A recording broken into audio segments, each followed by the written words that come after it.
1490 WLCX, real news and great conversation for La Crosse. Here's your Daily News Roundup. From the Civic Media Newsroom, I'm Connie Fellman. Some are calling it the end of an era. The Milwaukee Bucks trade the arguably greatest player in franchise history, Giannis Antetokounmpo, to the Miami Heat. The blockbuster trade broke late on Monday night after months, if not years, of uncertainty surrounding the star sharpshooter. On a special edition of Civic Media's Make the Call, Jimmy Casca and the crew commiserate over the trade, seeing Giannis leave Milwaukee, and the championship legacy Bucks fans still get to hold on to. I was very sad for a while because it's to me, you know, the end of an era for the Bucks. It's just one of those things, like, you knew it was coming, you didn't want it to happen, and it did anyway.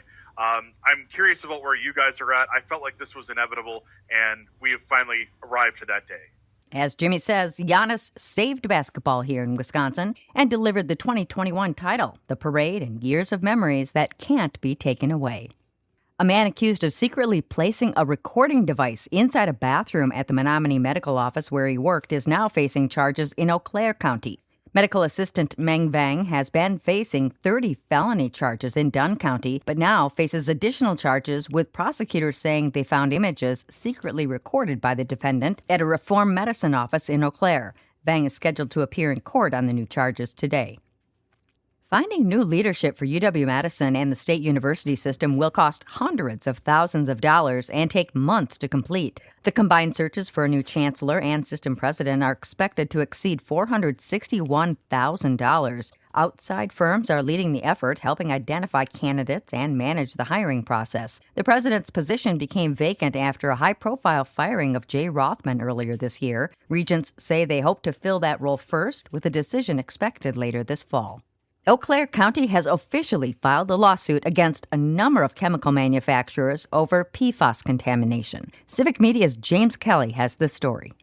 The lawsuit was filed in Chippewa County Circuit Court earlier this month as the county seeks to recover damages for the forever chemicals in the water supply near the Chippewa Valley Regional Airport. According to the complaint, the named defendants in the lawsuit include companies like 3M, DuPont, and more, and lists 7 causes of action, including defective design, negligence, and violations of the Wisconsin Uniform Fraudulent Transfer Act.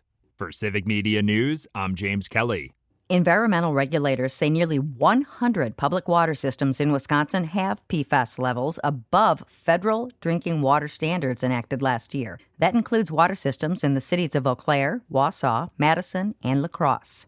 Students in Madison will have much less access to their phones at school starting this fall under a new district policy. Middle schoolers will not be allowed to use phones at all during the school day, even at lunch or recess. High school students will have to keep devices put away during class, passing periods, and school activities, but can use them at lunch. The school board approved the plan to meet a new state law, though some parents say it may not go far enough or include enough community input. The furthermost upriver lock in the lower Fox River system may soon see boat traffic again after being closed for more than a decade. The Fox River Navigational System Authority has approved an agreement with the DNR on the Menasha Lock. Built in the mid-1800s, the Menasha Lock was closed due to an invasive species of fish, the round goby, being found below the Neenah Dam. The recent agreement means the DNR will apply a fish toxicant to prevent the spread of round gobies into the Winnebago system, while commercial boats move through the system. The agreement doesn't include recreational boaters at this point, but officials say they hope to get to that point over the next year. And that's your state news update. I'm Connie Fellman for Civic Media News.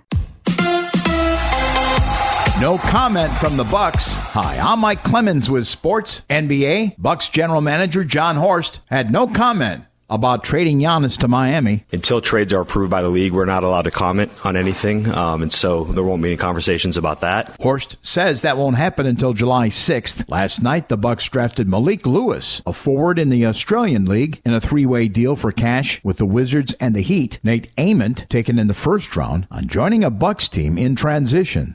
I really wouldn't say it's so much extra pressure. Obviously, we're stepping into me and top 10 draft pick Braden Burris, who's a tremendous player, and I'm excited to get to learn with him. But But, they're big shoes to fill over there in Milwaukee, and if anything, I see it as an opportunity and not as pressure. Baseball. The Brewers with a 6-5 win last night to complete a 3-game sweep of the Reds. Reliever Chad Patrick got the win. The Brewers have now won 24 of their last 30 games at Great American Ballpark in Cincinnati. With sports, I'm Mike Clemens. It is going to be partly cloudy today with a high in the mid-70s this afternoon. Tonight, partly cloudy. We're going to drop into the mid-50s. Tomorrow, mostly sunny with a high in the mid to upper 70s. I'm meteorologist Sean Cable. That's your La Crosse News Roundup from WLCX. Find more news anytime at lacrosseeagle.com. Subscribe to this podcast on Spotify, Apple, or wherever you find your podcasts.